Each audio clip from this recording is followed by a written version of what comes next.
नमस्कार दोस्तों। BPSC mains को ध्यान में रखते हुए पॉलिटी के अंतर्गत जितने भी इम्पोर्टेंट प्रश्न हैं सारे ही प्रश्नों को बारी बारी से कंप्लीट कराई जा रही है। आज इसी कड़ी में हम लोग दो प्रश्नों को देखेंगे और इसका एक बेहतरीन आंसर राइटिंग करने का भी प्रयास करेंगे।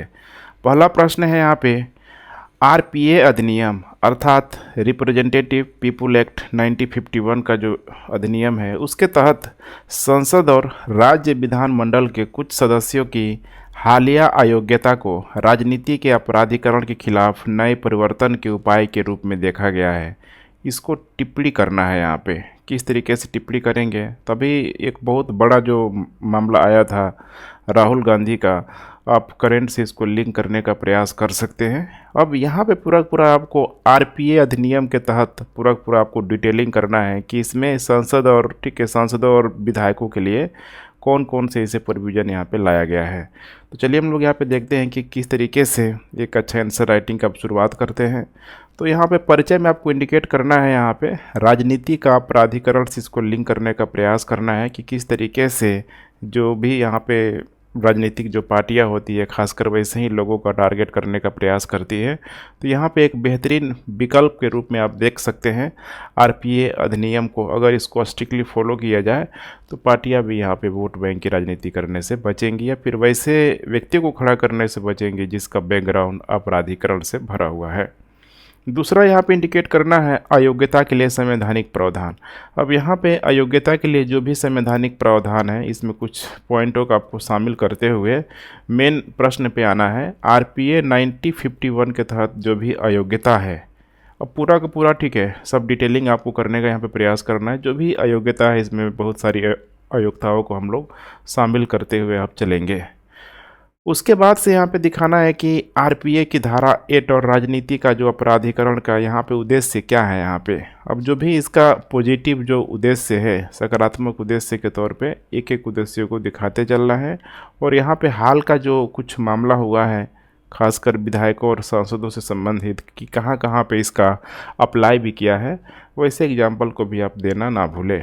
उसके बाद से फाइनली आपको चेक एंड बैलेंस यहाँ पे निष्कर्ष होना चाहिए, ठीक है, कि किस तरीके से अगर इस अधिनियम को अगर सही तरीके से फॉलो किया जाए तो भारत में राजनीतिकरण को, एक स्वच्छ राजनीतिकरण को, लोकतांत्रिक प्रक्रिया को बढ़ावा देने के लिए अच्छा पहले हो सकता है। तब यहाँ पे हम लोग शुरुआत करते हैं यहाँ पे परिचय के माध्यम से। तो यहाँ पे आपको बताने की कोशिश करना है कि देखिए राजनीति का जो अपराधीकरण है ये कोई और नहीं करता है, राजनीतिक दलों के द्वारा ही यहाँ पे कहीं न कहीं करने का प्रयास किया जाता है। राजनीति का अपराधीकरण, ठीक है, राजनीति का अपराधीकरण। अब यहाँ पे वैसे उम्मीदवारों को राजनीतिक दलों के द्वारा यहाँ पे टिकट दे दिया जाता है जो यहाँ पे हो सकता है कि किसी न किसी टाइप का उसके खिलाफ, ठीक है, अपराध का मामला चल रहा है। तो समस्या यहाँ पे देखिए होती ही होती है और यही सबसे बड़ा यहाँ पे चिंता का कारण है। भारत में सबसे बड़ा यहाँ पे चिंता का कारण है क्योंकि यह जो प्रक्रिया है डेमोक्रेटिक प्रक्रिया को, लोकतांत्रिक प्रक्रिया को कमज़ोर करती है, लोकतांत्रिक प्रक्रिया को कमज़ोर करती है और निर्वाचित प्रतिनिधियों में जनता के विश्वास को भी, यहाँ पे ट्रस्ट को भी यहाँ पे ख़त्म करती है। आए दिन आप लोग कहते हुए भी सुनते होंगे कि कुछ पार्टियों के द्वारा अगर कुछ ऐसे बैकग्राउंड के लोगों को अगर टिकट दिया जाता है तो उसका यहाँ पे क्रिटिसाइज भी यहाँ पे किया भी जाता है। अब यहाँ पे इसकी ऑथेंटिसिटी के लिए यहाँ पे कुछ रिपोर्ट की यहाँ पे चर्चा कर सकते हैं। इस रिपोर्ट की मैंने पहले भी चर्चा हुआ है। पहला है यहाँ पे एडीआर की रिपोर्ट, एडीआर की रिपोर्ट, एसोसिएशन फॉर डेमोक्रेटिक। इसके अलावा एक और रिपोर्ट है न्यू की रिपोर्ट। न्यू का मतलब होता है national election watch, national election watch. इन दोनों ही रिपोर्टों के अनुसार एक बात कॉमन यहाँ पे निकल के आई हुई है कि लगभग जो 43% जो यहाँ पे सांसद हैं, विधायक हैं, इन लोगों के खिलाफ आपराधिक जो मामला है लंबित है, आपराधिक मामला लंबित है। सुप्रीम कोर्ट कितने बार यहाँ पे संसद से मांग की हुई है फास्ट ट्रैक कोर्टों को बढ़ाने के लिए, लेकिन अभी भी फास्ट कोर्टों की संख्या, ठीक है, बढ़ाई नहीं जा रही है। बढ़ाई भी गई है तो बहुत सारे फास्ट ट्रैक कोर्ट जो है फंक्शन में ही यहाँ पे नहीं है। तो कहीं ना कहीं देखिए समस्या है। भारत चूँकि एक लोकतांत्रिक ठीक है प्रक्रिया वाला देश है, तो यहाँ पे देखिए आपराधिक मुकदमा वाले छवि वाले लोग अगर खड़ा हो रहे हैं तो उसकी छवि को भी यहाँ पे नुकसान पहुँच रहा है। अब यहाँ पे हम लोग बात करते हैं अयोग्यता के लिए संवैधानिक प्रावधान यहाँ पे क्या किया गया है। तो संवैधानिक प्रावधान में हम लोग दो चीज़ों के हम लोग जिक्र करते हैं। पहला है यहाँ पे सांसदों के लिए। सांसदों के लिए देखिए जो संविधान में प्रावधान किया है आर्टिकल 102 में, आर्टिकल 102 में। और दूसरा है यहाँ पे विधायकों के लिए। विधायकों के लिए प्रावधान किया गया है आर्टिकल 191 में इसका प्रावधान किया गया है। दोनों में अगर देखा जाए तो मुख्य रूप से कुछ जो ज़रूरी जो बातें हैं अयोग्यता से संबंधित कि ये कब यहाँ पे अयोग्य हो जाते हैं, कुछ इंपॉर्टेंट बातों को हम लोग जान लेते हैं। नंबर 1 है यहाँ पे भारत सरकार या राज्य सरकार के अधीन लाभ का पद का धारण करना। लाभ का पद अर्थात कोई भी एमपी एमएलए बनने के बाद से लाभ का पद भारत सरकार या राज्य सरकार के अधीन धारण नहीं कर सकता है। दूसरा हो जाएगा यहाँ पे अस्वस्थ मन, मेंटल हेल्थ अगर उसका ठीक है मतलब समझ रहे हैं ना, अगर मतलब सही नहीं है तो फिर समस्या यहाँ पे हो सकती है। मेंटल है तो फिर समस्या हो जाएगी। स्वास्थ्य संबंधी शिकायतें यहाँ पे नहीं होनी चाहिए। तीसरा है यहाँ पे दिवालिया, डिफ़ॉल्टर यहाँ पे नहीं होना चाहिए। चौथे नंबर पे होना चाहिए कि वह भारत का नागरिक होना चाहिए। अगर जैसे वो किसी दूसरे देश का नागरिकता ले लेता है तो स्वतः ही उसकी नागरिकता यहाँ पे भारत की ठीक है ख़त्म हो जाएगी। तो पूरी तरीके से यहाँ पे ध्यान रखना है, अन्य देशों की नागरिकता प्राप्त करने पर उसकी नागरिकता ख़त्म हो जाएगी, उसका पद भी ख़त्म हो जाएगा। उसके बाद नेक्स्ट है यहाँ पे कि इन्हीं आधारों के अलावा संविधान के ध्यान रखिएगा अनुच्छेद 102 के तहत सांसदों के लिए अयोग्यता की शर्तों को और इसको बढ़ा सकती है। अयोग्यता की शर्तों को ठीक है और यहाँ पे बढ़ा सकती है। कानून बनाने का यहाँ पे अधिकार है, कानून बनाने का अधिकार है। तो ये था पूरा संवैधानिक प्रावधान जिसके तहत अयोग्य साबित किया जा सकता है। लेकिन सोचिए ये इतना मतलब समझ रहे हैं ना, इसका बहुत अधिक डिटेलिंग नहीं है यहाँ पे।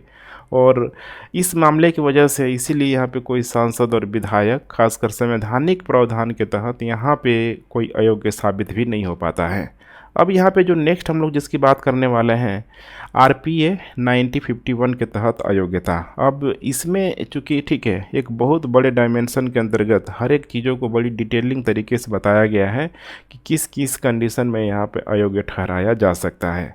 अब यही है रिप्रेजेंटेटिव पीपल एक्ट 1951, पूरा डिटेलिंग है। यहाँ पे देख पा रहे हैं यहाँ पे लगभग इसमें बहुत सारे पॉइंटों को ठीक है यहाँ पे शामिल किया गया है। लगभग 8 पॉइंट है और 8 पॉइंट में यहाँ पे चूँकि धाराएं आपको एग्ज़ाम में लिखना होगा और थोड़ा बहुत आज आपको ठीक है कुछ धाराएं हैं, इसे ज़रूर आप लोग ठीक है कंसीडर करके चलिएगा। आंसर राइटिंग में इसका ज़रूर प्रयोग कीजिएगा ताकि आंसर आपका ऑथेंटिक लगे, अट्रैक्टिव भी लगे। तो नंबर 1 यहाँ पे हो जाएगा चुनावी अपराध।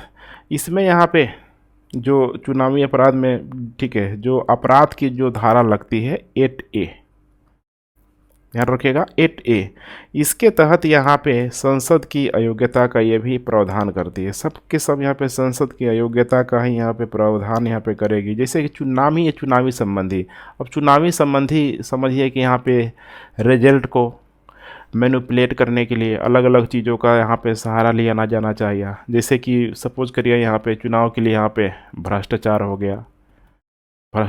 गया या फिर इसी के संबंधी अगर यहाँ पे ठीक है वो व्यक्ति अगर दोषी पाया जा रहा है, फिर यहाँ पे रिश्वतखोरी हो गया। हमने कुल मिला के यहाँ पे चुनाव से संबंधित यहाँ पे आपराधिक किसी भी प्रकार का अगर मामला आता है तो उसकी अयोग्यता यहाँ पे पूरी तरीके से ठीक है मतलब अयोग्यता मतलब डिक्लेयर हो जाएगा। धारा 8A के तहत, धारा 8A के तहत चुनाव में ठीक है हेरफेर वगैरह सब होता है, ये सब इसमें यहाँ पे शामिल हो जाएगा। दूसरे नंबर पे बात करते हैं हम लोग आपराधिक दोष सिद्धि को लेके। इस पे यहाँ पे रिप्रेजेंटेटिव एक्ट की जो धारा है यहाँ पे 81E है, 81E, इसे आप लोग कंसीडर करके चलेंगे। इसके तहत यहाँ पे बतलाया गया है कि ऐसे अपराध के लिए अगर ठीक है किसी को दोष सिद्धि ठहराया गया है जिसको यहाँ पे सज़ा मिला हो, कम से कम यहाँ पे उसको जो सज़ा दिया गया हो 2 साल का, अगर उसको सज़ा मिला हो, ध्यान रखिएगा 2 साल का सज़ा मिला हो। अब ये जो 2 साल का जो सज़ा है यहाँ पे अब ऐसा नहीं है कि ठीक है जो होता है ना हिरासत में ले लिया जाना, वो इसमें कंसीडर नहीं होगा। 2 साल का यहाँ पे पूरा का पूरा आपराधिक दोष सिद्धि उसको डिक्लेयर कर दिया गया है, डिक्लेयर यहाँ पे कर दिया गया है, तब जाके ठीक है उसकी अयोग्यता पूरी तरीके से सिद्ध हो जाएगी। तीसरा है यहाँ पे चुनाव खर्च को लेके, जैसे कि जब भी यहाँ पे चुनाव होता है तो एक निश्चित समय के अंतर्गत जो भी चुनाव में कितना खर्च हुआ उसका लेखा जोखा यहाँ पे चुनाव आयोग को सबमिट करना होता है। तो यहाँ पे एक धारा लगता है आरपीए की धारा 10 ए, ठीक है 10 ए के तहत यहाँ पे एक समय सीमा के भीतर जो भी अपना ठीक है चुनाव जो खर्च है उसका सही लेखा जोखा, चुनाव जो खर्च है उसका सही जो लेखा जोखा का पूरा जो डॉक्यूमेंटेशन की जो प्रक्रिया होती है वो यहाँ पे सबमिट करना होता है। अदरवाइज ये अगर विफल हो जाएगा, अगर कोई सबमिट नहीं करता है तो भी उसको अयोग्य करार कर दिया जाएगा। नेक्स्ट है यहाँ पे सरकारी अनुबंध में रुचि, सरकारी अनुबंध में रुचि, इसमें जो धारा यहाँ पे लगाया जाता है सरकारी अनुबंध में रुचि के तहत आरपीए की धारा है यहाँ पे 9A के तहत, 9A के तहत यहाँ पे जैसे कि सपोज करिए कि कोई भी ठीक है सांसद है, अगर वो यहाँ पे व्यक्तिगत लाभ के लिए अपने पद का दुरुपयोग कर रहा है तो फिर समस्या हो जाएगी यहाँ पे। क्योंकि सरकारी अनुबंधों में रुचि मतलब किसके लिए, जनता के लिए, पब्लिक के लिए है, लेकिन वो अपने व्यक्तिगत लाभ के लिए अगर उसका ये प्रयोग कर रहा है तो फिर उसकी अयोग्यता यहाँ पे सिद्ध हो सकती है। उसके बाद नेक्स्ट है यहाँ पे लाभ का पद। अभी लाभ को पद का लेकर ठीक है कॉन्स्टिट्यूशन वगैरह का भी थोड़ा बहुत आप लोगों को आइडिया होगा, तो इसको लेके देखिए बहुत अधिक मतलब जो मामला है बहुत अधिक क्रिस्टल क्लियर यहाँ पे अभी भी नहीं है। बहुत सारे मामलों में कंट्रोवर्सी यहाँ पे हो ही जाती है। देखते होंगे हम यहाँ पे कि अभी भी बहुत सारे एक्टर वगैरह है, खिलाड़ी वगैरह है जो खुद ठीक है सांसद विधायक रहते हुए बहुत सारे मूवी भी करते हैं। तो लाभ का पद किस तरीके से डिफाइन हो या अभी भी समस्या का ठीक है बहुत बड़ा ये कारण है। लेकिन यहाँ पे लाभ के पद में फिर वही चीज़ों को इसमें शामिल किया जाता है व्यक्तिगत हितों को बढ़ाने के लिए। अब इसमें जो यहाँ पे धारा जो लगाया गया है 9 ठीक है धारा यही है और आरपीए की धारा है यहाँ पे 9 ठीक है। अब इसमें बताया जा रहा है कि भारत सरकार या किसी राज्य की सरकार के तहत अगर कोई लाभ का पद का यहाँ पे धारण करता है तो फिर ठीक है उसकी अयोग्यता यहाँ पे सिद्ध हो सकती है। जैसे कि कोई भी सांसद अपने व्यक्तिगत हितों को बढ़ाने के लिए अपने पद का उपयोग ठीक है कर रहा है या फिर अपने पद का उपयोग को ठीक है कहीं न कहीं यहाँ पे रोकने का प्रयास कर रहा है तो फिर ये समस्या का कारण बन सकता है। तो यहाँ पे धारा को याद रखिएगा, धारा 9 के तहत। उसके बाद नेक्स्ट यहाँ पे सरकारी सेवा से बर्खास्तगी है यहाँ पे धारा 83 इसके तहत भी संसद की अयोग्यता यहाँ पे सिद्ध हो जाती है यदि ठीक है भ्रष्टाचार या राज्य के प्रति निष्ठाहीनता के लिए सरकारी सेवा से उसको यहाँ पे बर्खास्त किया गया है तो फिर ये भी यहाँ पे अयोग्यता का कारण एक बन सकता है। नेक्स्ट यहाँ पे दुश्मन या रिश्वतखोरी को बढ़ावा देने के लिए सजा, इसमें धारा याद रखिएगा 81A ठीक है। इसमें क्या है तो जैसे कि विभिन्न समूहों को बीच देख रहे हैं नाम ही है दुश्मनी या रिश्वतखोरों को रिश्वतखोरी को बढ़ावा देने के लिए। जैसे कोई भी यहाँ पे विभिन्न समूह हो गया, अब इस समूह को आप जातीय समूह के रूप में, धार्मिक समूह के रूप में भी आप कंसीडर कर सकते हैं। विभिन्न समूहों के बीच दुश्मनी को बढ़ावा देने के लिए दुश्मनी हो गया या फिर रिश्वतखोरी को बढ़ावा देने के लिए अगर यहाँ पे दोषी ठहराया गया है तो फिर समस्या आ सकती है। लेकिन यहाँ पे ये भी एक चीज़ का ध्यान रखना है कि ये किस पे काउंट नहीं होगा। तो मतलब अगर कोई सांसद है यहाँ पे, सांसद है, तो सोचिए ये सांसद का काम क्या है यहाँ पे। तो कहीं न कहीं इसका एक बहुत बड़ा काम है यहाँ पे राष्ट्र, ठीक है, कानून निर्माता के रूप में यह पूरी तरीके से, ठीक है, इसको यहाँ पे चुना गया है, लोगों ने चुना हुआ है। तो ये यहाँ पे इसको समझना होगा कि ये राष्ट्र हित के खिलाफ यहाँ पे नहीं जा रहा है, नहीं तो विभिन्न समूहों के बीच यहाँ पे दुश्मनी, रिश्वतखोरी हो गया। अगर ये मामला अगर इसका यहाँ पे राष्ट्र हित से यहाँ पे लग गया तो फिर इसकी, ठीक है, जो लिए मामला और यहाँ पे कॉम्प्लिकेटेड यहाँ पे हो सकता है। तो इस पे यहाँ पे धारा हो जाएगा 81A के तहत। इतना से भी मामला, ठीक है, अयोग्य साबित हो सकता है। अब आइए हम लोग नेक्स्ट बात करते हैं यहाँ पे सामाजिक अपराध को लेके। अब सामाजिक अपराध में धारा जो लगाया जाता है 83A। 83A। अब सामाजिक अपराध का मतलब क्या है कि जो भी रूढ़िवादिता जो पहले से जो चला आ रहा है, जैसे कि अस्पृश्यता हो गया, दहेज हो गया, सती प्रथा हो गया, छुआछूत, या फिर दहेज प्रथा, सती प्रथा, ऐसे सामाजिक कुरीतियों को अगर कोई प्रचार करवा रहा है, पालन करने के लिए किसी भी कम्युनिटी को, अपने लोगों के बोल रहा है, तो फिर ठीक है, ये भी बहुत बड़ा समस्या का कारण है। उसकी अयोग्यता यहाँ से भी सिद्ध हो सकती है। ठीक है, तो बहुत बड़ी जिम्मेदारी होती है एक सांसद के कंधों में। तो यहाँ पे इस तरह की अगर गतिविधियों में संलिप्त पाया जाता है तो अयोग्य ठहराया जा सकता है। उसके बाद नेक्स्ट है यहाँ पे आरपीए की धारा 8 और राजनीति का अपराधीकरण का उद्देश्य। अर्थात यहाँ पे जो धारा 8 जो मैंने बताया था अभी, अयोग्यता से संबंधित प्रावधान करता है। राजनीति का जो कहीं न कहीं अपराधीकरण को रोकने का ही प्रयास करता है। इसका उद्देश्य क्या है? तो यहाँ पे कुछ उद्देश्यों की हम लोग चर्चा कर लेते हैं। जैसे कि नंबर 1 यहाँ पे हम लोग बात करें तो यहाँ पे धारा 8 को यहाँ पे लाया है, इसीलिए गया है ताकि ये चुनावी राजनीति से अपराध को ख़त्म किया जा सके, अपराध को ख़त्म कर मतलब किया जा सके। अब इसको लेके यहाँ पे दो तरीके का स्टेप लिया जाता है, दो तरह से इसका प्रावधान किया गया है। ठीक है, तो पहला हम लोग यहाँ पे देख लेते हैं, थोड़ा सा आप लोग ध्यान से देखते चलिए। पहले श्रेणी में देखिए, ऐसे अपराध शामिल है जो किसी भी दोषी पर 6 साल की अवधि के लिए अयोग्यता की स्थिति को पैदा कर देता है। पहला में कितना साल के लिए? 6 साल की अयोग्यता के लिए सिचुएशन ये क्रिएट यहाँ पे कर सकता है। अब इसमें ठीक है, कई सारे यहाँ पे कारण हो सकते हैं, थोड़ा सा ध्यान से देखते चलिए कि किसकी वजह से यहाँ पे हो सकता है। तो प्रमुख आईपीसी के धारा में जैसे कि यहाँ पे स्पीच हो जाएगा, हेट स्पीच जिसको बोला जाता है, भाषण देना यहाँ पे हो जाएगा। ठीक है, ध्यान रखिएगा, भाषण देना जो समूहों के बीच कहीं शत्रुता का कारण बन जाए, भाषण देना, ये यहाँ पे हो जाएगा धारा 153A हो जाएगा। दूसरा यहाँ पे हो जाएगा पूजा स्थल में ऐसा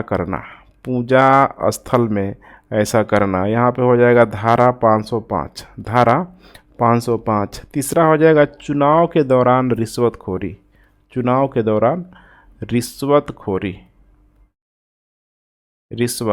इसमें यहाँ पे ठीक है, चुनाव के दौरान रिश्वतखोरी। ठीक है, उसको मैंने शुरू में बताया हुआ था धारा को लेके। उसके बाद कुछ और भी कारण है, जैसे कि यहाँ पे बलात्कार से संबंधित क्रूरता, हिंसा। ठीक है, ये सब का सब इसमें यहाँ पे शामिल हो जाएगा। तो अगर इस तरह की गतिविधियों को अपनाया जा रहा है तो 6 साल के लिए, ध्यान रखिएगा, 6 साल के लिए अयोग्य उसको ठहराया जा सकता है।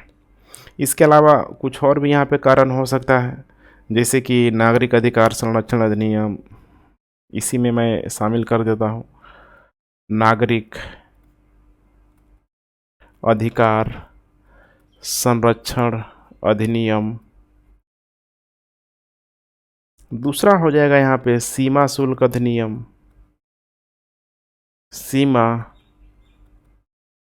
शुल्क अधिनियम, और तीसरा हो जाएगा यहाँ पे गैर कानूनी गतिविधियाँ, गैर कानूनी गतिविधियाँ। इन सारे चीज़ों पे ठीक है विशेष कानूनों के गंभीर प्रावधान भी देखा जाए तो ये इसी समूह का हिस्सा है। इसमें भी यहाँ पे 6 साल तक अयोग्य घोषित किया जा सकता है। अब यहाँ पे जो दूसरा जो नंबर है इसे भी थोड़ा सा ध्यान से देखने की कोशिश कीजिए। दूसरा जो श्रेणी है इसका, इसमें अन्य सभी अपराध शामिल है, अन्य सभी जो उसमें नहीं है, ठीक है, अन्य सभी आपराधिक मामला शामिल है, मामला शामिल है। अब इसे थोड़ा समझने का प्रयास कीजिए। जैसे कि यहाँ पे देखा जाए तो केवल दोष सिद्धि से अयोग्यता साबित नहीं होती, केवल दोष सिद्धि से अयोग्यता साबित यहाँ पे नहीं होती है। इसी तरह अगर देखा जाए तो अयोग्यता के लिए कम से कम जो भी अयोग्य साबित हो रहा है 2 साल की सज़ा का, 2 साल की सज़ा का प्रावधान है, 2 साल की सज़ा का प्रावधान है। और यह ध्यान रखना महत्वपूर्ण है कि अयोग्यता, ध्यान रखिएगा, ये जो है स्वतः नहीं होती है, स्वतः नहीं होती है, बल्कि ये तो यहाँ पर कोर्ट के द्वारा, ध्यान रखिएगा, कोर्ट के द्वारा, अदालत के द्वारा, या फिर यहाँ पे चुनाव आयोग के निर्णय पे, चुनाव आयोग के निर्णय पे उसकी योग्यता पूरी तरीके से डिपेंडेंट करती है। कहने का मतलब क्या है कि किसी को अगर ठीक है 2 साल की सज़ा हो गई है तो ये अंतिम फैसला किसके हाथ में रहेगा? अदालत और ठीक है चुनाव आयोग के ठीक है हाथों में ये पूरा फैसला रहेगा ही रहेगा। अब इसमें कुछ हाल के मामलों का हम लोग यहाँ पे जिक्र कर लेते हैं। जैसे कि एक घटना है यहाँ पे खतौली का, ध्यान से देखते चलिए। खतौली के जो ठीक है विधायक रहे हैं यहाँ पे विक्रम सैनी, 2 बार विधायक रह चुके हैं विक्रम सैनी, ठीक है। मुजफ्फरपुर दंगों से संबंधित इनको एक मामले में अदालत द्वारा 2 साल की जेल की इनको सज़ा सुनाया गया, ठीक है। और इनको क्या किया गया तो 2022 में इनको विधायक के रूप में अयोग्य घोषित किया गया। मुजफ्फरपुर दंगा का मैंने जिक्र किया, मुजफ्फरपुर दंगा का, तो ये हुआ था घटना 2013 का, और देखिए यहाँ पे समय कितना लगा, 2022 में आके अयोग्य घोषित किया गया। तो ऐसे आपको देखने के लिए मिल जाएगा बहुत सारा। अभी हाल ही में यहाँ पे राहुल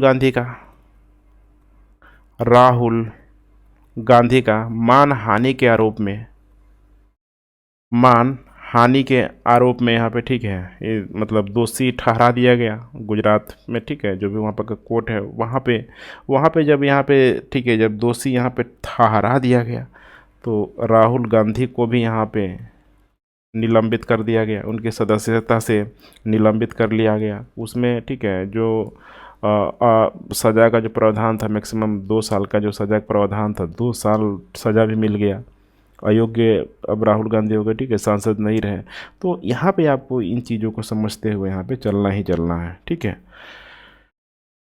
अब यहाँ पे 2 साल की सज़ा, और इसमें यहाँ पे एक चीज़ और कंडीशन है कि जिसको 2 साल की सज़ा अगर मिल जा रही है तो इसमें बहुत सारा देखिए ठीक है मतलब पेंच है यहाँ पे।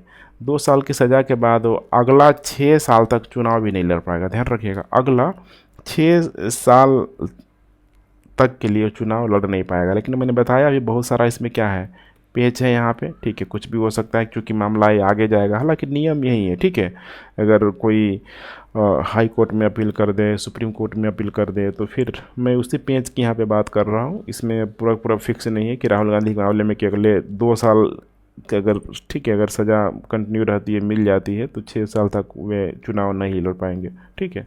ये थोड़ा सा भी दूर की बात है, लेकिन प्रोसेस यही है। तीसरा हम लोग यहाँ पे कुछ और भी गतिविधियों को देख लेते हैं, और भी एग्जाम्पल यहाँ पे देख लेते हैं। जैसे कि यहाँ पे लक्षद्वीप के सांसद जिनका नाम है पीपी मोहम्मद,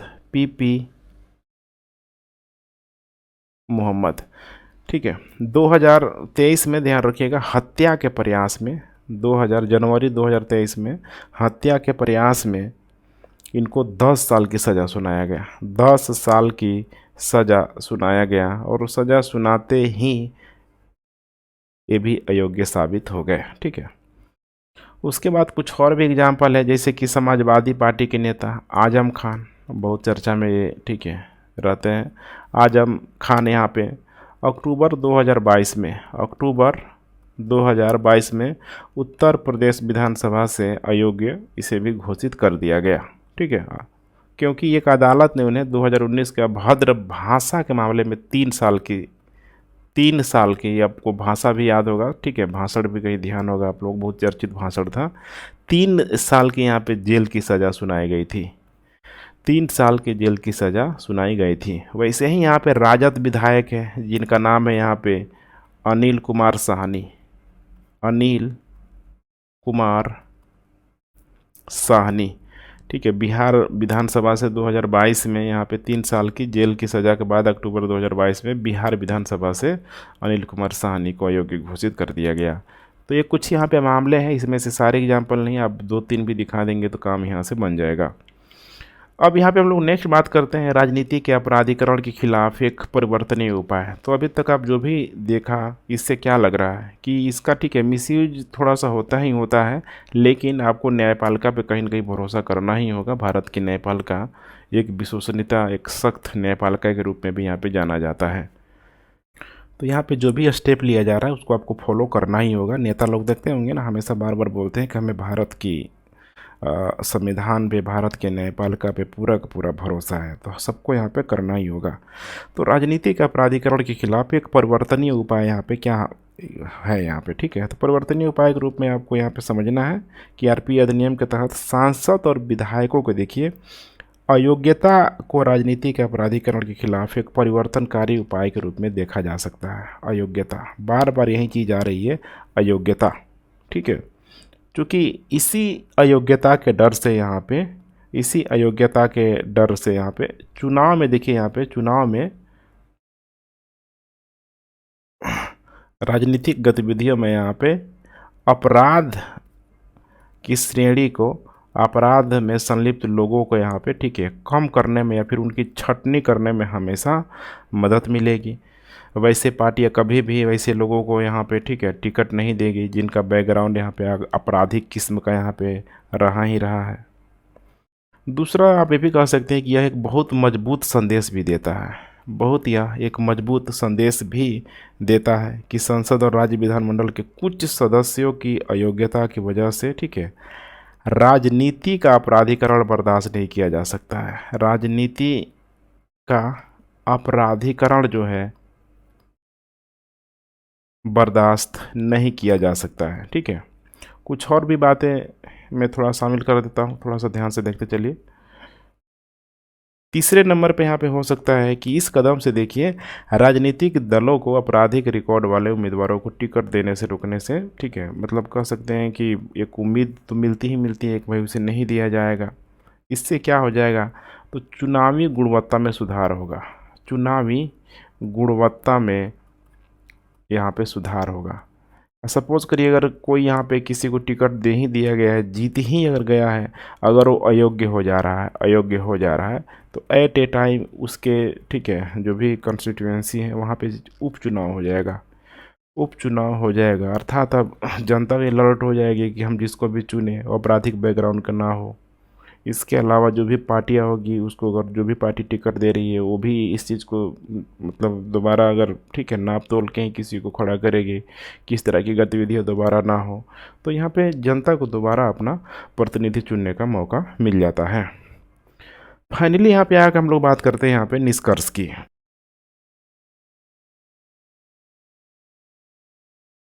तो देखिए यहाँ पे आरपीए अधिनियम के तहत अगर देखा जाए तो पूरा पूरा यहाँ हम लोग एमपी हो गया, एमएलए हो गया, हर जगह आपको अयोग्यता को बताना है। इसके तहत यहाँ पे अयोग्यता को बहुत स्ट्रिक्टली यहाँ पे फॉलो करने का प्रयास किया जा रहा है। अब ये जो अयोग्यता है, यही तो, देखिए, भारत की राजनीति में, भारत की लोकतांत्रिक व्यवस्था को बनाने में कह सकते हैं कि स्वच्छ और पारदर्शी पहल भी हो सकती है, स्वच्छ पारदर्शी पहल यहाँ पे हो सकती है, ठीक है। दूसरा यहाँ पे इसका इम्पैक्ट ये पड़ेगा कि जो भी यहाँ पे जो टिकट दिया जाएगा, बार बार इसकी चर्चा करना है आपको, कि जो भी यहाँ पे टिकट जो दिया जाएगा राजनीतिक दलों को आपराधिक रिकॉर्ड वाले उम्मीदवारों को टिकट देने से, ठीक है, रोकने में यह मदद मिलेगी। अब उनको टिकट ही नहीं दिया जाएगा तो अपने आप निर्वाचन प्रक्रिया में सुधार होना शुरू हो जाएगा, स्वच्छ निर्वाचन प्रक्रिया की यहाँ पे शुरुआत हो जाएगा, गुणवत्ता परख यहाँ पे सुधार हो जाएगा, और यहाँ पे एक जो लोगों के प्रति जो अकाउंटेबिलिटी, एक जो जिम्मेदार जो भी व्यक्ति यहाँ पे चुन के आएगा तो अपने लोगों की भलाई के लिए, अपने लोगों के लिए भी वो कार्य करता हुआ नज़र आएगा। तो कुल मिला के यही सारी बातें थी। इसको आप कंप्लीट एग्ज़ाम में, ठीक है, इसको अपने अंदाज में, अपने ढंग से इसको लिखने का प्रयास कीजिए। बढ़ते हम लोग अगले प्रश्न की तरफ। नेक्स्ट प्रश्न है, स्वतंत्र और निष्पक्ष चुनाव कराने में चुनाव सुधारों के चुनौतियों का परीक्षण करें। अर्थात भारत में स्वतंत्र और निष्पक्ष चुनाव कराने के लिए क्या क्या अभी चुनौतियां हैं और उन चुनौतियों का किस प्रकार से सुधार के रूप में एक निष्पक्ष चुनाव कराने को लेके किया जा सकता है। अब यहाँ पे एक अच्छा आंसर राइटिंग कैसे कर सकते हैं, चलिए मैं आपको सिखाता हूँ। तो सबसे पहले आपको करना है इंट्रो पार्ट में, यहाँ पे चूँकि इंट्रो पार्ट के रूप में आपको निष्पक्ष चुनाव से संबंधित बातों को ही यहाँ पे दर्शाने की कोशिश करना है। पूरा जो निष्पक्ष चुनाव की जो प्रक्रिया है किसी भी लोकतंत्र के लिए बेहद ही इम्पोर्टेंट चीज़ है, बिल्कुल वहाँ के लोकतंत्र के लिए नींव का कार्य करती है। तो आपको पूरा यहाँ से शुरुआत कर देना है। उसके बाद से यहाँ पे दूसरा जो पार्ट होगा कि चुनाव सुधार, देख रहे हैं यहाँ पे और दूसरा है चुनौतियाँ। तो सुधार तभी होगा जब हमें उन चुनौतियों को पता होगा, अर्थात समस्याओं का पता होगा। तो इसीलिए सबसे पहले आपको इंडिकेट करना है चुनौतियों को लेके, अर्थात चुनाव सुधार से पहले प्रमुख चुनौतियों की चर्चा करना है। जब चुनौतियाँ पता लग जाए, इसका अच्छा से एनालिसिस करके आसानी से उस पे सुधार किया जा सकता है एक निष्पक्ष चुनाव के लिए, ठीक है, निष्पक्ष स्वतंत्र चुनाव के लिए अच्छे तरीके से इसका समाधान निकाला जा सकता है। तो इसी को एक सुधार के रूप में इंडिकेट किया जा सकता है। और फिर यहाँ पे हो जाएगा लास्ट में चेक एंड बैलेंस निष्कर्ष बिल्कुल बैलेंस होना चाहिए। मैंने ऐसा नहीं लगना चाहिए कि पहली बार आप ही चुनाव सुधार की बात कर रहे हैं, क्योंकि अभी भी चुनाव सुधार की जो प्रक्रिया है किसी न किसी रूप में यहाँ पे कार्य कर ही रही है। तो आज़ादी के बाद से ही देखेंगे तो समय समय पे बहुत सारी कमेटी, बहुत सारी, ठीक है, अनुशंसाएँ दी गई है, बहुत चीज़ों को माना भी गया है। तो यहाँ पे एक सजेशन के तौर पे आप इंडिकेट कर सकते हैं। अब यहाँ पे चलिए हम लोग बात करते हैं परिचय से कि किस तरीके से एक अच्छा प्रभावशाली आंसर राइटिंग आप कर सकते हैं। तो परिचय में देखिए यहाँ पे सबसे पहले बताने की कोशिश करना है स्वतंत्र और निष्पक्ष चुनाव जरूरी क्यों है। स्वतंत्र और निष्पक्ष चुनाव जरूरी क्यों है? ये ज़रूरी है लोकतंत्र की नींव को बनाने के लिए, लोकतंत्र की नींव को स्टेबलाइज करने के लिए। क्योंकि जब तक स्वतंत्र और निष्पक्ष चुनाव नहीं होगा तब तक देखिए यहाँ पे मतदाताओं के द्वारा अगर कोई भी अपने सोचिए अपने प्रतिनिधि को अगर चुना जा रहा है, प्रतिनिधि को चुना जा रहा है, तो ये जो प्रतिनिधि है इनके हितों की, इनकी भावनाओं की रक्षा करेगा, इनके लिए, ठीक है, इनकी मांगों के लिए खड़ा होगा, लड़ेगा।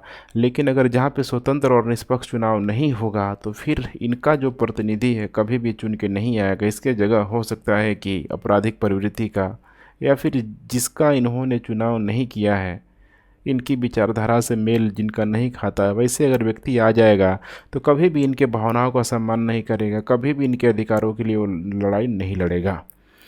तो यहाँ पे आपको समझना है कि इसकी हम लोग चर्चा क्यों कर रहे हैं। चर्चा करने का कारण है यहाँ पे भारत का संविधान, क्योंकि भारत का देखिए जो संविधान है प्रत्येक मतदाता के अधिकारों की रक्षा करता है, प्रत्येक मतदाता की अधिकारों का रक्षा करता है। और इसीलिए जब हम चुनाव सुधारों की बात करते हैं तो हमें न केवल देखिए स्वतंत्र और निष्पक्ष चुनाव कराने के लाखों मतदाताओं के मौलिक अधिकारों की बात न हम लोग कर रहे होते हैं, बल्कि उन नागरिक समूहों की भी हम लोग बात कर रहे होते हैं जो भारत में ही रहने वाले यहाँ पे पूरी तरीके से लोग हैं।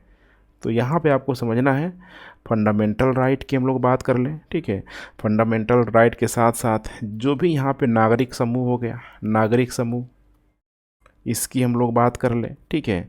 हर तरीके से यहाँ पे एक रियलाइजेशन होना चाहिए, इन लोगों को लगना चाहिए कि हमारे पास एक ऐसा नेता है, अभी मैंने आपको यहाँ पे समझाने की कोशिश किया, एक ऐसा यहाँ पे नेता है जिसकी विश्वसनीयता पर किसी भी प्रकार का दाग यहाँ पे नहीं है। और ऐसा नेता को चुनने के लिए ही ज़रूरी हो जाता है स्वतंत्र और यहाँ पे निष्पक्ष चुनाव, स्वतंत्र और निष्पक्ष चुनाव, ताकि ध्यान रखिएगा ताकि फंडामेंटल राइट इनकी रक्षा हो गया, नागरिक समूहों के हितों की बात ये अच्छे तरीके से कर पाए। अब आइए हम लोग नेक्स्ट यहाँ पे बात करते हैं चुनाव सुधार से पहले प्रमुख चुनौतियाँ। बहुत सारी चुनौतियाँ हैं यहाँ पे आप देख पा रहे हैं, ठीक है। सारी चुनौतियाँ एग्जाम में याद ना भी आए तो ठीक है, इसमें से अगर 5-6 भी लिख देते हैं तो एक अच्छा खासा आपको मार्क्स मिल सकता है। कोशिश कीजिएगा यहाँ पे, ठीक है, इसी तरीके से लिखने के लिए छोटे छोटे पॉइंट में इसको आप ज़रूर मेंशन करने की कोशिश कीजिए। तो नंबर हम लोग बात करते हैं यहाँ पे सरकारी मशीनरियों का दुरुपयोग। अब यही है सरकारी मशीनरी। अब यहाँ पे ठीक है, एग्जाम्पल के तौर पे बहुत सारी सरकारी मशीनरियाँ हैं यहाँ पे। अभी देखिए यहाँ पे विपक्षी पार्टियों के द्वारा ईडी से लेके सीबीआई से लेके, ठीक है, माने वहाँ पे इतनी बड़ी जो एक इंफ्रास्ट्रक्चर है पूरा का पूरा पॉलिटिकल इंफ्रास्ट्रक्चर की मैं बात कर रहा हूँ। और यहाँ पे जो भी संवैधानिक जो संस्थाएं हैं, संवैधिक गैर संवैधिक जो भी संस्थाएं हैं, उसका प्रयोग किस तरीके से किया जाता है ये किसी से अछूता यहाँ पे नहीं है। तो इसीलिए यहाँ पे आपको बताने की कोशिश कर रहा है यहाँ पे कि सरकारी तंत्र का, देखिए यहाँ पे सरकारी तंत्र का किस प्रकार के सत्तारूढ़ पार्टियों के द्वारा दुरुपयोग किया जाता है। राष्ट्र के स्तर पर बात करें हम लोग, राष्ट्रीय स्तर पर बात करें तो केंद्र सरकार के द्वारा, राज्यों पे बात करें तो राज्य सरकार के द्वारा। तो इस सरकारी तंत्र का देखेंगे तो यहाँ पे दुरुपयोग किया ही किया जाता है। और ख़ासकर चुनाव के समय इसका दुरुपयोग और अधिक बढ़ जाता है। और यही देखिए यहाँ पे जो सरकारी तंत्र है उनके एडवर्टाइजमेंट का भी बहुत जगह पे देखेंगे तो कार्य करते हुए भी यहाँ पे नज़र भी आता है। दूसरा यहाँ पे आप कह सकते हैं जैसे कि विपक्षियों का मॉनिटर करने के लिए, विपक्षियों का, ठीक है, अपोजिशन का मॉनिटर करने के लिए भी इनका प्रयोग किया जाता है, मॉनिटरिंग करने के लिए प्रयोग किया जाता है, जो कि एक बहुत बड़ी यहाँ पे समस्या है, ठीक है। अब ये सब करने में क्या होगा तो एक चीज़, दोनों चीज़ों को करने में बहुत बड़े यहाँ पे धन की ज़रूरत होगा। और धन जो है सत्तारूढ़ जो पार्टियाँ हैं यहाँ पे राजकोष से इनको प्रोवाइड भी कराती है संस्था के नाम पे, देश के विकास के नाम पे। और इस तरह की गतिविधियाँ इन सरकारी मशीनरियों से करवाई जाती है। तो कहीं ना कहीं देखिए यहाँ पे एक स्वतंत्र निष्पक्ष चुनाव के लिए बहुत बड़ा एक प्रश्न चिन्ह लगाता है। उसके बाद दूसरा नंबर है यहाँ पे सांप्रदायिक और अभद्र भाषा।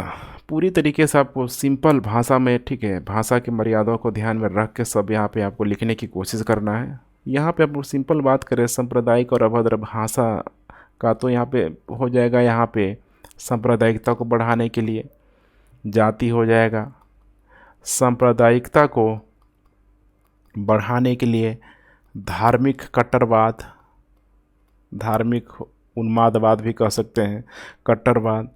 ये अभी वर्तमान में ये लोकतंत्र के लिए बहुत बड़ा खतरा पैदा हो रहा है। लोकतंत्र के लिए ध्यान रखिएगा बहुत बड़ा खतरा पैदा हो रहा है, क्योंकि यहाँ पे भारत को अब कहिएगा कि डाइवर्सिटी मूलक कंट्री है तो यहाँ पे रहना ही चाहिए, बिल्कुल यहाँ पे होना चाहिए। लेकिन जिस तरीके से इसका वोट बैंक की राजनीति को लेके इसका, ठीक है, दुरुपयोग किया जा रहा है, जो विविधता में एकता में यूनिटी वाली जो बात है वो टूटती हुई यहाँ पे दिखाई दे रही है। तो इसीलिए लोकतंत्र के लिए एक बहुत बड़ा यहाँ पे खतरा है। और यहाँ पे लोकतंत्र में जनता के मुद्दे ही अब यहाँ से गायब हो जाते हैं। सोचिए यहाँ पे हर जगह जाति, धर्म, सांप्रदायिक हिंसा, ऐसी जगहों को, ऐसी बातों को यहाँ पे, ठीक है, स्पेस दिया जाने लगता है। उसके बाद से यहाँ पे है दूसरा अभद्र भाषा। अभद्र भाषा का मतलब है यहाँ पे सीधा सा मतलब, ठीक है, जैसे कि किसी भी पार्टियों के द्वारा, ठीक है, एक दूसरे पे भाषा की मर्यादा को पूरा यहाँ पे क्रॉस कर जाना, जो वर्तमान में आप लोग, ठीक है, देख ही रहे होंगे बहुत जगह चुनावी रैलियों में, टीवी चैनलों में। तो ये सब थोड़ा एग्जाम्पल आपको यहाँ पे सेट करना है। तीसरा नंबर है यहाँ पे पेड न्यूज़ को लेके। अब यही पेड न्यूज़ को लेके यहाँ पे अभी वर्तमान में चुनाव आयोग भी बहुत अधिक यहाँ पे गंभीर होता हुआ दिखाई दे रहा है। ठीक है। पेड न्यूज़ का मतलब क्या है यहाँ पे कि जैसे यहाँ पे सपोज करिए कि गवर्नमेंट है, यहाँ पे किस खबर को कितनी मात्रा में उसका एडवर्टाइजमेंट करवाना है, या फिर कितनी मात्रा में कितना परसेंट सच को, ठीक है, लोगों को यहाँ पे दिखाना है। तो उसके लिए यहाँ पे जो भी, ठीक है, न्यूज़ वाले लोग हैं, अब न्यूज़ वाले जैसे कि हम लोग बात करें यहाँ पे कई प्रकार के न्यूज़ आपको देखने के लिए मिल जाएगा। जैसे कि प्रिंट मीडिया हो जाएगा, इलेक्ट्रॉनिक मीडिया हो जाएगा, ठीक है। इनको नगद या वस्तु के रूप में, ठीक है, कुछ भी पैसे वगैरह दे के, कुछ भी दे के यहाँ पे इनसे वो काम करवाया जाता है, क्योंकि इनका डायरेक्ट जो कनेक्टिविटी होता है आम लोगों के साथ यहाँ पे जुड़ा होता है। तो जैसे ही ये लोग कोई बात बोलेंगे, किसी भी गवर्नमेंट के बारे में बोलेंगे, तो लोगों तक वो बात आसानी से पहुँच जाएगी। इन राजनीतिक पार्टियों का इनका काम भी आसानी से हो भी जाएगा। अभी यहाँ पे देखा जाए तो भारत के चुनाव आयोग ने 17वीं लोकसभा में देखा कि लगभग 120 पेड न्यूज़ के मामले, जो कि छोटी मोटी संख्या नहीं है, ये तो अधिक ही होगा, लेकिन फिर भी 120 पेड न्यूज़ के मामले यहाँ पे सामने आए हुए हैं। अब पेड न्यूज़ का प्रयोग है यहाँ पे किया जाता है, सिंपल सा बात है। इसका जो उद्देश्य है, ठीक है, व्यक्तियों को गुमराह करने के लिए, झूठ को सच, सच को झूठ, ठीक है, आप बखूबी समझ रहे होंगे। यहाँ पे गुमराह करने के लिए अधिकतर मात्रा में यहाँ पे किया जाता है। और इस पेड न्यूज़ में यहाँ पे देखेंगे तो बड़ी मात्रा में यहाँ पे काला धन तो लगा ही रहता है। काला धन का प्रयोग बड़ी मात्रा में होता है, क्योंकि एडवर्टाइजमेंट जो कॉस्ट होती है इनकी प्रिंट मीडिया, इलेक्ट्रॉनिक्स मीडिया की बहुत अधिक होती है। नेक्स्ट है यहाँ पे जनमत सर्वेक्षण को लेके। अभी देखिए यहाँ पे जनमत सर्वेक्षण को लेकर थोड़ा समझने की कोशिश कीजिए। ओपिनियन पोल अभी ये बहुत ख़तरनाक हो रहा है। चुनाव हुआ नहीं तब तक के ओपिनियन पोल पता चले कि 2000-4000 लोगों में सर्वे करा के, और फिर मीडिया वाले चिल्ला रहे हैं, ठीक है, न्यूज रूम में बैठ के कि देखो ये पार्टी जीत रही है, वो पार्टी जीत रही है। तो इससे क्या हो रहा है कि लोगों में यहाँ पे कहीं ना कहीं यहाँ पे एक डाइवर्जन का बहुत बड़ा कारण बन जाता है।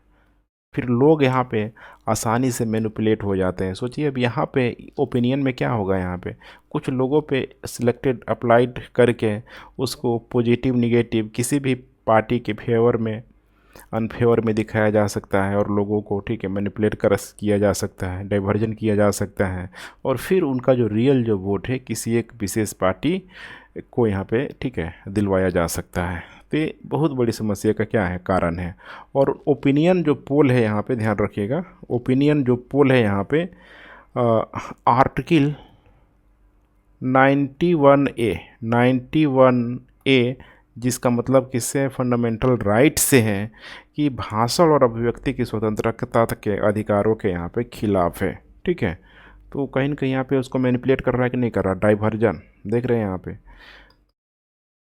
उसी तरीके से नेक्स्ट यहाँ पे चुनाव आयोग की विश्वसनीयता को लेके, चुनाव आयोग की विश्वसनीयता को लेके देखिए ये किसी से छुपा नहीं है। यहाँ पे चुनाव आयोग की विश्वसनीयता को लेके हालांकि अभी तक तो बहुत शानदार तरीके से काम कर रही है, लेकिन कुछ कुछ ऐसे घटनाएं यहाँ पे हो जाती हैं जो समस्या का कारण यहाँ पे बन जाती है।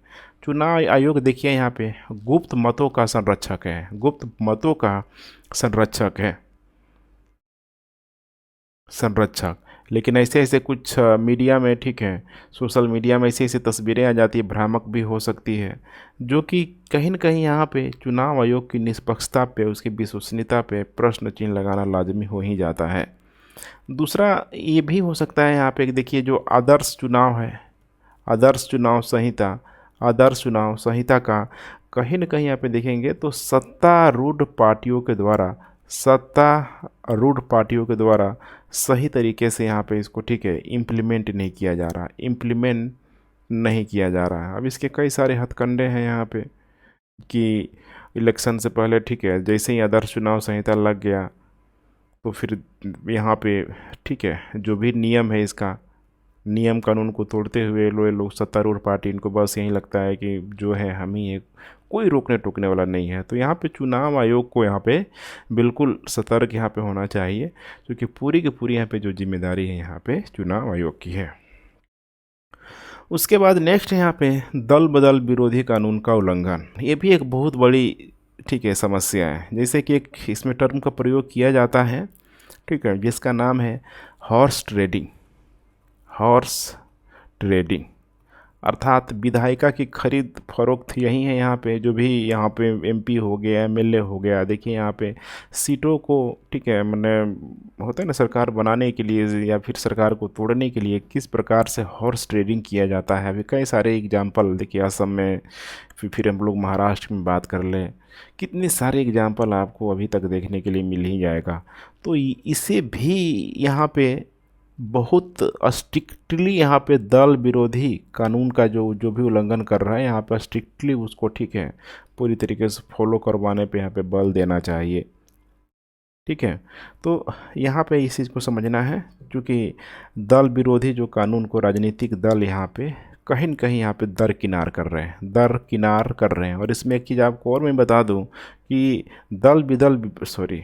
विधायक की अयोग्यता, संसद की अयोग्यता को लेके स्पीकर पे जो लोकसभा का जो अध्यक्ष है, राज्यसभा का जो, ठीक है, कह सकते हैं कि सभापति है, उसी के मतलब कह सकते हैं कि ऊपर निर्भर करता है कि यह विधायक अयोग्य है नहीं है, या फिर ये सांसद अयोग्य है नहीं है। तो एक बहुत बड़ी समस्या का यहाँ पे कहीं ना कहीं कारण है ही ये। उसके बाद यहाँ पे है राजनीतिक फंडिंग को लेके, राजनीतिक फंडिंग को लेके। अब राजनीतिक फंडिंग का मतलब क्या है यहाँ पे, देखिए अभी जो बीजेपी गवर्नमेंट आई तो ये चुनावी बॉन्डिंग ला दी, चुनावी बॉन्डिंग, इलेक्शन बॉन्ड के नाम से आप लोगों ने ज़रूर यहाँ पे सुना ही होगा। ठीक है, तो चुनावी बॉन्ड को देखिए, जो भी व्यक्ति यहाँ पे ख़रीदना चाहता है, इसे बाई करना चाहता है, ठीक है, तो उसको अपना केवाईसी करना होता है। बिल्कुल सही है, होना भी चाहिए, ट्रांसपेरेंट है यहाँ तक। लेकिन ये बिल्कुल ट्रांसपेरेंट नहीं है यहाँ पे, क्योंकि चुनावी बॉन्ड के माध्यम से सपोज़ करिए कि ये जो बड़ा जो वैलेट है, जो समझ रहे हैं यहाँ पे, जो राजनीतिक पार्टियों का जो फंड है यहाँ पे, इसमें तो डाला जा रहा है केवाईसी के माध्यम से, लेकिन ये राजनीतिक पार्टियाँ कभी भी इसको ये डिक्लेयर नहीं करती है, यहाँ पे डिक्लेयर नहीं करती है कि किस व्यक्ति ने, किस संस्था ने कितना चंदा हमको दिया, कितना चंदा दिया। तो कहीं न कहीं ये भी एक बहुत बड़ी समस्या है। जब लोकतांत्रिक प्रक्रिया के तहत हो रहा है तो इसमें बिल्कुल डिक्लेयर होना चाहिए कि किसने, मैंने किसने किसको, कौन यहाँ पे चंदा दे रहा है, तभी तो पता लग पाएगा। लेकिन ऐसा यहाँ पे होता नहीं है।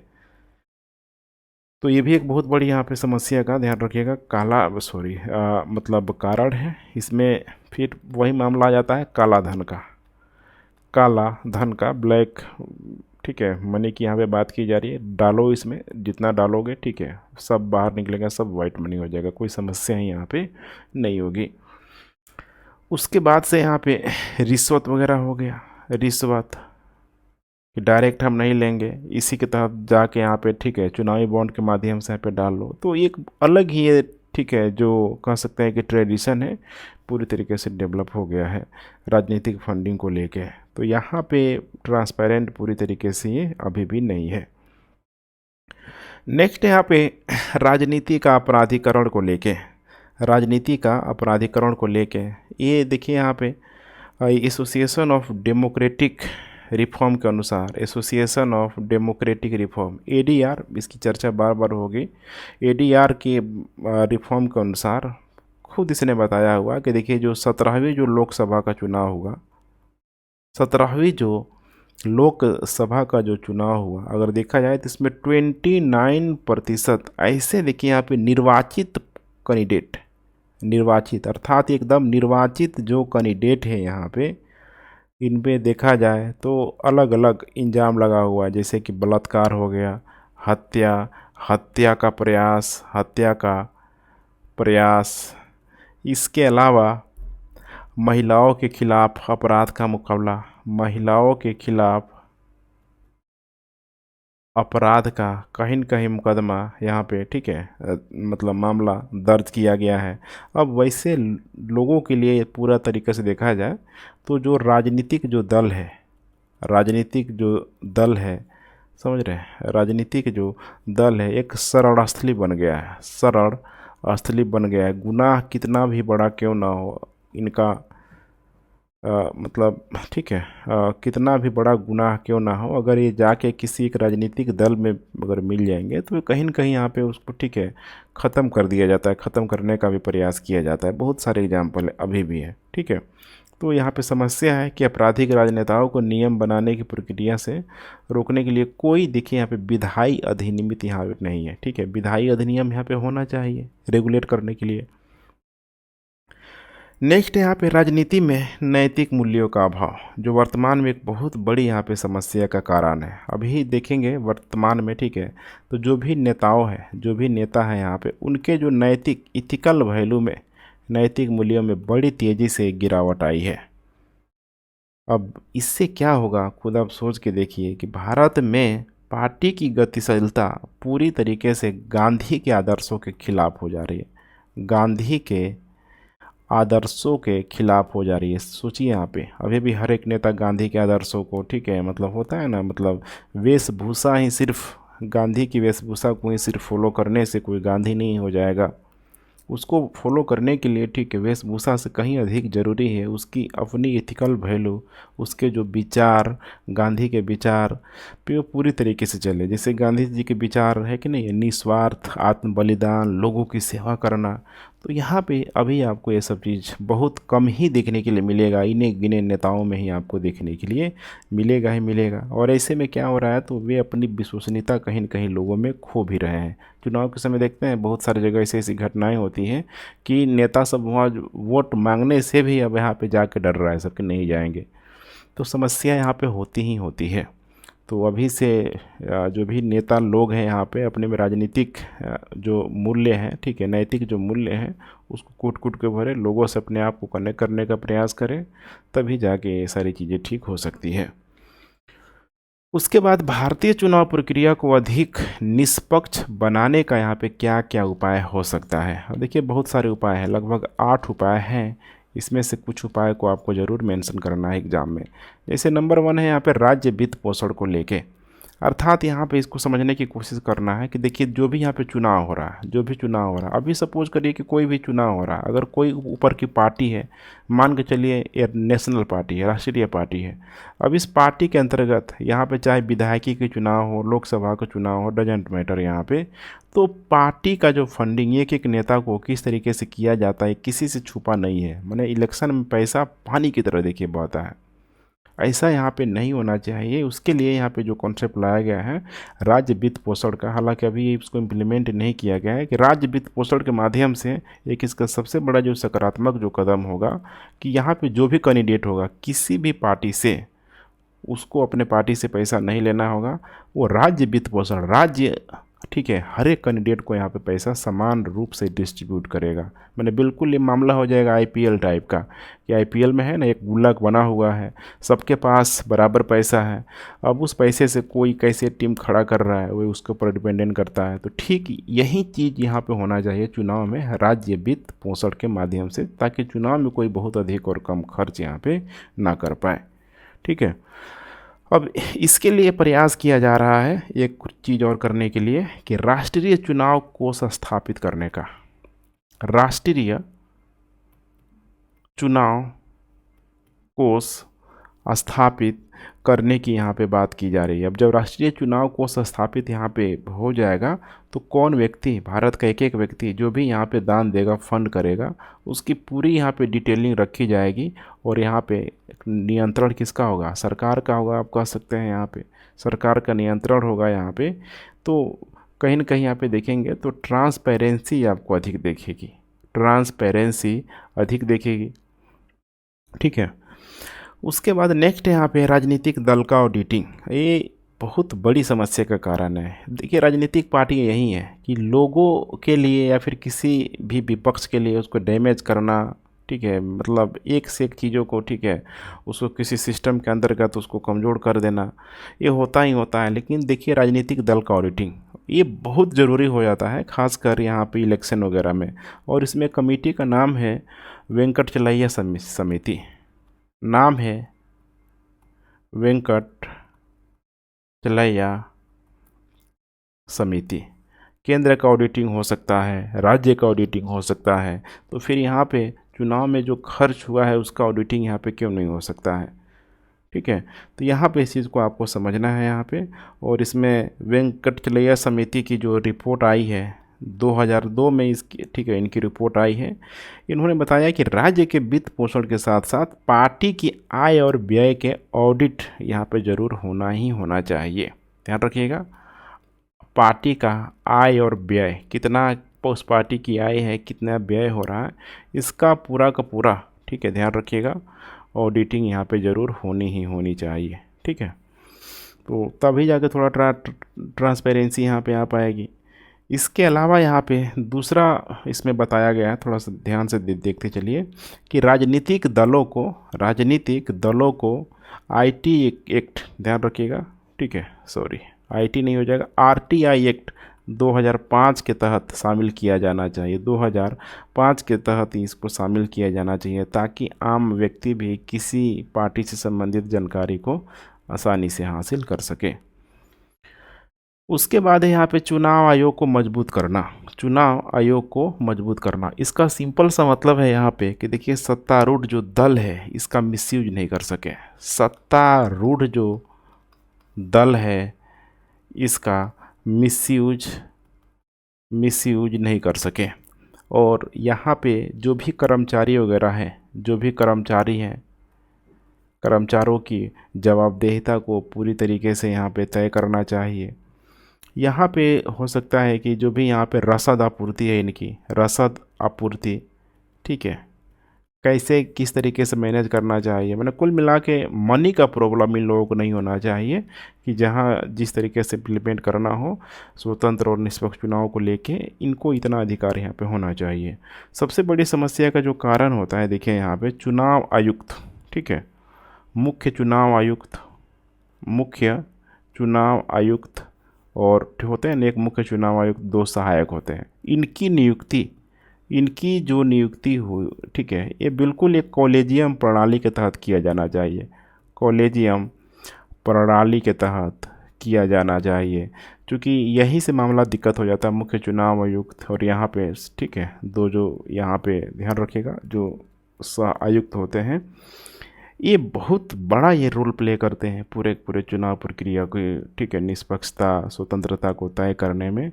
और इनकी नियुक्ति पे हमेशा प्रश्न चिन्ह उठता है, खासकर सत्तारूढ़ पार्टियों को लेके।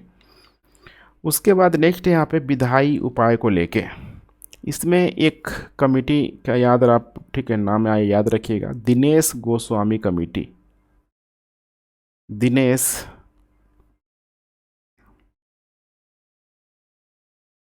गोस्वामी समिति, दिनेश गोस्वामी समिति ठीक है। यहाँ पे इनका रिकमेंडेशन था कि देखो ठीक है, जहाँ पे भी बूथ कैप्चरिंग या फिर डराने धमकाने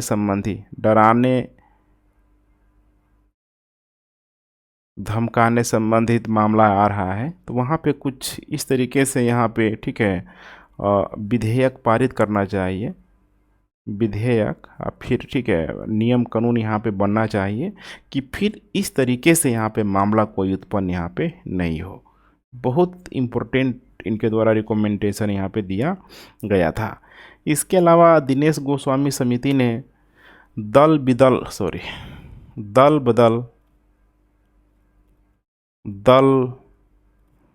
बदल विरोधी कानून में संशोधन में भी मांग की। इसके अलावा यहाँ पे इनके द्वारा पार्टियों का जो लोक लुभावन जो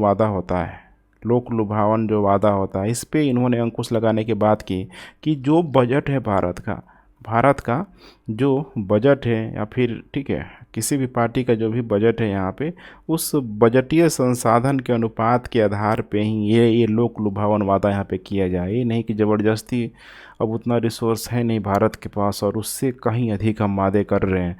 तो इससे यहाँ पे एक जो स्वतंत्र निष्पक्ष जो चुनाव होना चाहिए वो कभी यहाँ पे हो नहीं पाएगा, और आज तक तो यही हो रहा है। उसके बाद नेक्स्ट यहाँ पे मतदाता जागरूकता को लेके, अब मतदाताओं को यहाँ पे बताने की ज़रूर कोशिश करना चाहिए कि हर एक उम्मीदवार के बारे में पूरा का पूरा एक डिटेलिंग किया जाए ताकि लोगों में जागरूकता फैले।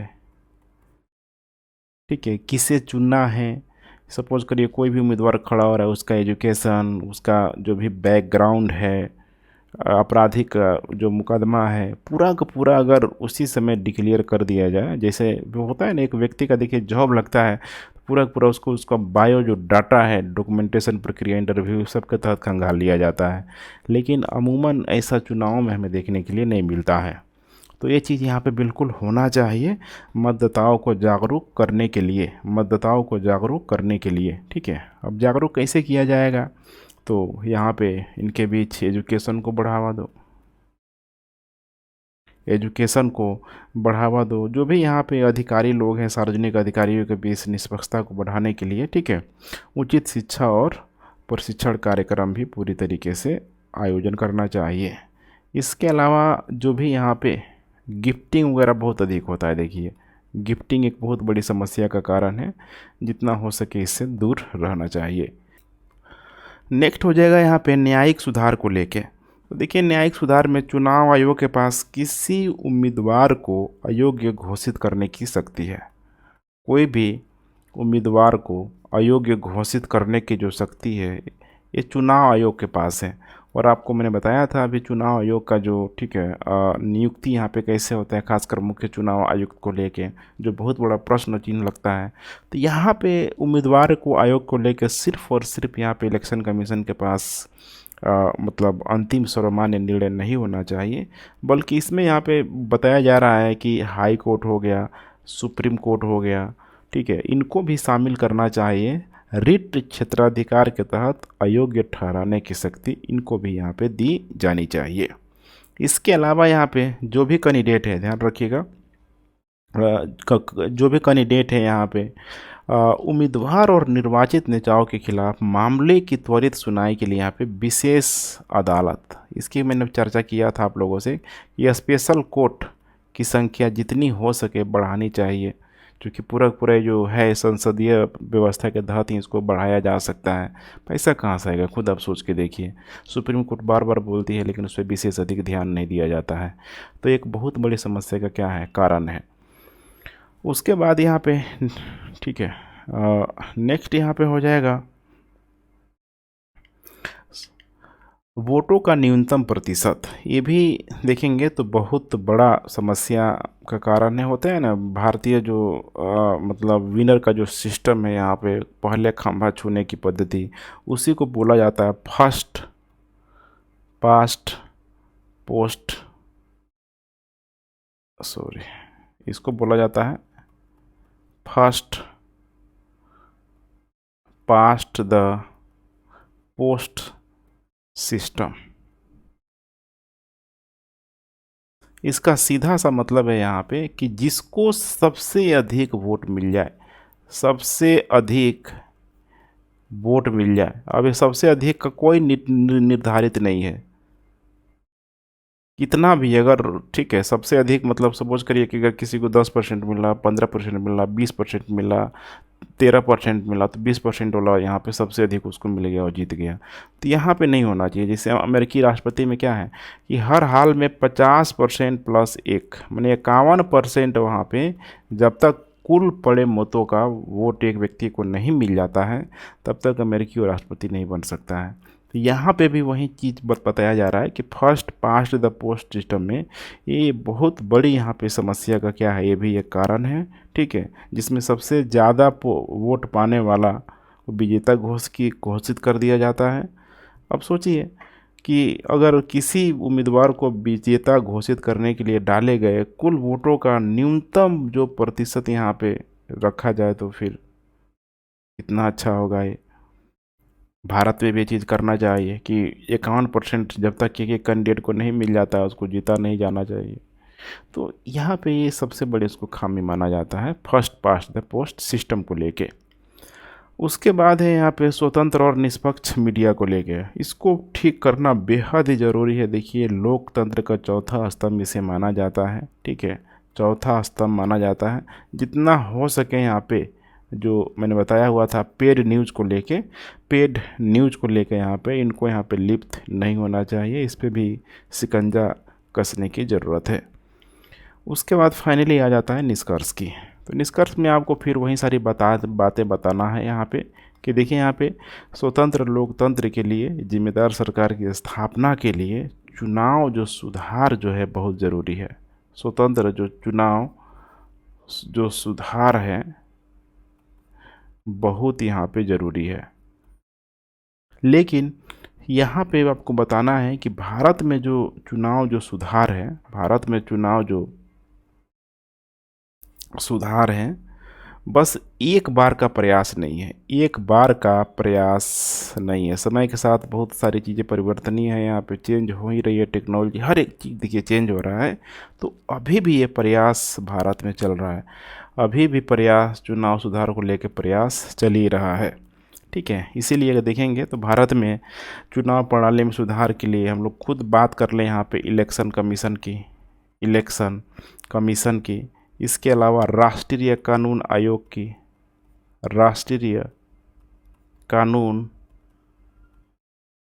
आयोग की चुनाव सुधारों पर संसदीय जो भी समितियां हैं, बहुत सारी जो संसदीय समितियां हैं इनकी बात कर ले, या फिर विधायी कृतियों की बात कर ले, इसके अलावा हाई कोर्ट, सुप्रीम कोर्ट। तो देखेंगे यहाँ पे तो इन लोगों के द्वारा जो निरंतर जो प्रयास ठीक है किया ही जाता है, इसमें कोई डाउट नहीं रखना चाहिए। लेकिन यहाँ पे आपको ये भी ध्यान रखना चाहिए कि इलेक्शन कमीशन और सुप्रीम कोर्ट इन चुनावी सुधारों के प्रवर्तक हो सकते हैं। इलेक्शन कमीशन और यहाँ पे सुप्रीम कोर्ट, इनको विशेष ध्यान देने की ज़रूरत है। ठीक है, ताकि किसी भी कीमत पे हर हाल में स्वतंत्र और निष्पक्ष चुनाव भारत में हो सके। तो ठीक है फ्रेंड्स, आई होप आपको एक एक बातें क्लियर हो गई होगी। कोई भी दिक्कत है नीचे आप कमेंट कर सकते हैं, अपना आप लोग फीडबैक देते रहे। Thanks for watching. जय हिंद।